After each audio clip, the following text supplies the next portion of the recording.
చెప్పు శ్రీధర్, నీకు ఏదో డౌట్ ఉన్నదని అడిగావు కదా. సార్ ఇది క్వాష్ పిటిషన్ అంటే ఏంటి సార్? అది ఏ సందర్భాల్లో ఉపయోగించగలం సార్ మనం?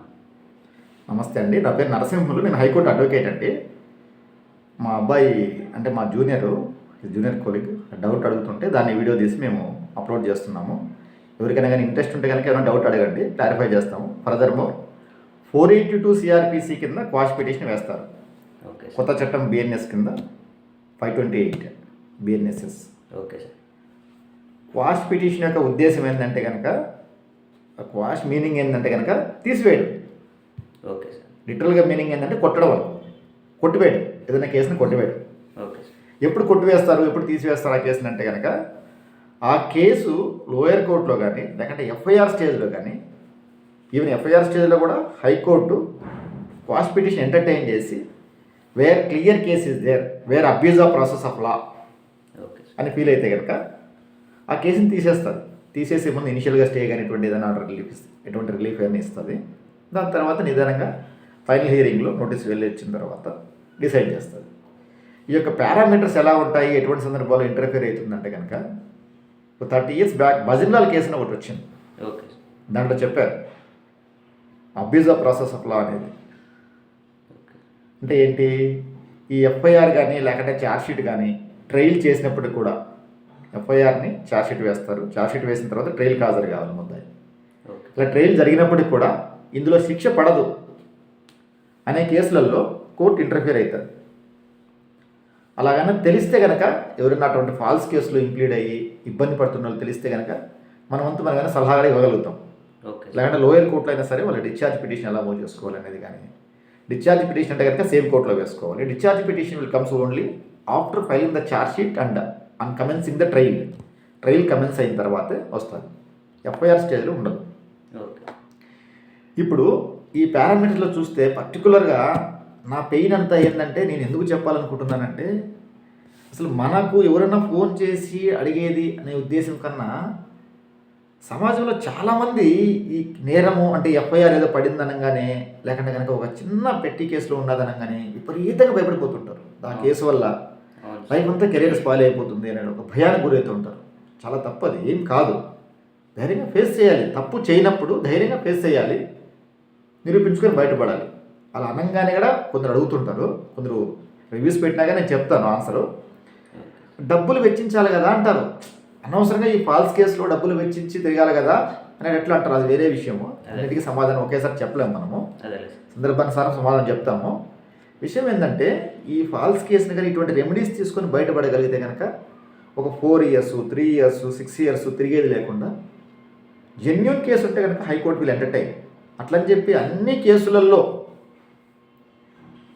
లోయర్ కోర్టులో ఉండే ప్రతి ఒక్క కేసులో హైకోర్టుకు రాదు. Okay. Only exception cases. Exception case ఏంది అని అంటే, what is the complaint, what is the charge sheet, what the witnesses saying, వాళ్ళు ఏం చెప్తున్నారు, ఈ మూడింటిని ఒకసారి చూసి వాళ్ళకి ఏమన్నా కానీ చెప్పవలసి వస్తుంది. అంతేగాని వాళ్ళకి జస్ట్ మనం ఫోన్ చేసి అడిగినంత మాత్రం మనం ఏది చెప్పలేం unless going through the record going through అంటే రికార్డులో చూస్తే whether prima facie cases made out or not అనేది మనకు అర్థమవుతుంది. ఓకే. అట్లా చాలా బాధాకరమైన విషయం ఏంటంటే, చిన్న పని చేసేవాళ్ళు ఇటువంటి వాళ్ళు ఈ క్రిమినల్ కేసులో ఉండటం వల్ల ఎక్కడో ఉంటాడు అతను, ఇక్కడ ఎఫ్ఐఆర్ రిజిస్టర్ అయి ఉంటుంది, చిన్న ఏదో పూట కోసము తిరగాలన్నట్లు ఉంటారు వాళ్ళు. ఆ రోజు కూలి పని చేసి బతికే వాళ్ళు కూడా ఉంటారు. వాళ్ళు ఏదో తెలుసు తెలియక చిన్నది పొరపాటు చేసి ఉంటారు, అది నేరం కింద కూడా రాదు, ఎవరో కంప్లైంట్ ఇచ్చి ఏదో పెట్టి ఇబ్బంది చేస్తూ ఉంటారు. కానీ అందులో చేసిన వాడిని కన్నా పక్కన వాళ్ళు 2-3 పెట్టేస్తారు. అవును సార్. యాక్చువల్గా జెన్యున్గా ఇతనికి ఫ్రెండ్ ఉంటాడు అంతే ఇతనికి. దీనివల్ల వీళ్ళందరినీ ఒకేసారి ముద్దాలుగా చేర్చడం వల్ల A1 వచ్చేసి తప్పు చేసింటాడు, A2 to A5 వరకు ఒక్కొక్కసారి ఉండదు అలిగేషన్. అసలు చేసిండ్రు పాపం, జెన్యున్గా చేసింటే వీ కాంట్ ఎంటర్టైన్. తప్పు చేసిన వాడు మనం ఏదో కేసు పెట్టి అది ఫాల్స్ కేసు అని చెప్పి మనం చెప్పాల్సిన అవసరమే లేదు. తప్పు చేయకుండా ఉండేవాడు కూడా అనవసరంగా ఇటువంటి ఫాల్స్ కేసులో తిరుగుతుంటే చెప్పే అడ్వైజ్ ఇది అంతే. మన లైఫ్ స్పాయిల్ అయిపోతుంది ఊరికే తిరిగి. హీఈస్ రిసైడింగ్ ఇన్ హైదరాబాద్ అనుకో, he is residing in somewhere else, వేరే స్టేట్లో ఉంటాడు, ఇక్కడెక్కడో నేరం ఉంటుంది, ఇక్కడ వచ్చినప్పుడు ఎవరితో కలిసి వచ్చినప్పుడు ఏదో జరిగి ఉంటుంది.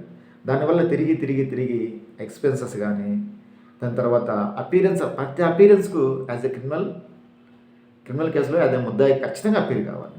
కాబట్టి ఇటువంటి ఎంత ఫేస్ చేసేవాళ్ళు, మరీ ఇబ్బంది పడేవాళ్ళు, అటువంటి వాళ్ళకి ఇటువంటి రెమెడీ చాలా యూజ్ అవుతుంది. అటువంటి ఎక్సెప్షన్ కేసులు ప్రయత్నం చేయొచ్చు. అవును sir. That to verification of the documents, FIR కానీ, కంప్లైంట్ కానీ, ఛార్జ్ షీట్ కానీ, ఆ స్టేట్మెంట్స్ కానీ అవంతా చూస్తే కనుక then will come to a conclusion. ఎవరైనా కానీ డౌట్ ఉంటే కనుక మనం అడిగితే కనుక ఫ్రీ ఆఫ్ కాస్ట్, మనకేం డబ్బులు కూడా కాదు విషయము, వాళ్ళకి సలహా ఇవ్వగలుగుతాం మనం. వాళ్ళ లైఫ్ స్పాయిల్ కాకుండా అదే ఈ దారిని పోవడం చెప్పగలగచ్చు. ఎందుకంటే ఇవాళ రేపు డిగ్రీ వరకు చదువుకొని ఎంతో హోప్స్తో లైఫ్లో పైకి వచ్చిన వాళ్ళు ఉంటారు కదా. అవును సార్. వాళ్ళు అటువంటి క్రిమినల్ కేసులో పర్టికులర్గా కొన్ని అఫెన్స్లు పెట్టి అందరినీ పెట్టేస్తుంటారు. అవును సార్. ఈ అందరినీ పెట్టడం వల్ల ఒకసారి 8 మంది 10 మందిని పెట్టేయడం వల్ల వాటిపైన అలిగేషన్ లేకుండా చాలా ఇబ్బంది పడుతుంటారు. లైఫ్ స్పాయిల్ అయిపోతుంది, చాలా భయపడుతుంటారు. భయపడి 3 years 4 years 5 years తిరిగి ఆ చదువు కదా డ్యామేజ్ అయిపోతుంది ఒకసారి. అవును సార్. అటువంటి సందర్భాల్లో దీన్ని ఉపయోగించుకుంటే కనుక కరెక్ట్ న్యాయం పొందొచ్చు అనేది క్లయింట్కి అడ్వైజ్ చేయగలుగుతున్నాం. ఎవరైనా కానీ ప్రేక్షకులు ఎవరైనా చూసేటట్లేదు కానీ వాళ్ళు అడ్వైజ్ చేస్తున్నాం. ఏదైనా కానీ వాళ్ళు డౌట్ ఉంటే కనుక మనం కామెంట్ రూపంలో అడిగినా కానీ మనం క్లారిఫై చేస్తాము. Okay sir. సమాజానికి మన వంతు నుంచి ఏదైనా 1% అయినా సరే ఏదైనా సహాయం జరుగుతుందంటే కనుక చాలా ఆనందపడతాము, చాలా హర్షిస్తాము. వాళ్ళు మనకు నమస్కరించేదానికన్నా మనమే వాళ్ళకి నమస్కరిస్తాం. మన ద్వారా ఒక వ్యక్తికి న్యాయం జరుగుతుంది, ఒక వ్యక్తికి ఏదన్నా కానీ ఇసుమంతైనా సరే మన ద్వారా సహాయం జరుగుతుంది అంటే కనుక ముందుండి ఫస్ట్ వరుసలోనే మనం చేయాలనేది నా తపన. ఎందుకంటే నా ద్వారా నా తమ్ముడు, నా అమ్మ ఎవరో ఒకరు బాగుపడతారంటే కనుక మనం ఇచ్చే చిన్న సలహా వల్ల ఖచ్చితంగా మనం ముందుండేటువంటి సలహాలు ఇద్దాము. అందువల్ల ఎవరైనా సరే ఏమైనా డౌట్ ఉంటే కనుక క్లారిఫై చేసుకోవాలనుకుంటే కనుక రివ్యూస్ పెట్టండి, లేకంటే కామెంట్స్ పెట్టండి, సబ్స్క్రైబ్ చేసుకోండి, మీ డౌట్స్ ఏమంటే అడగండి.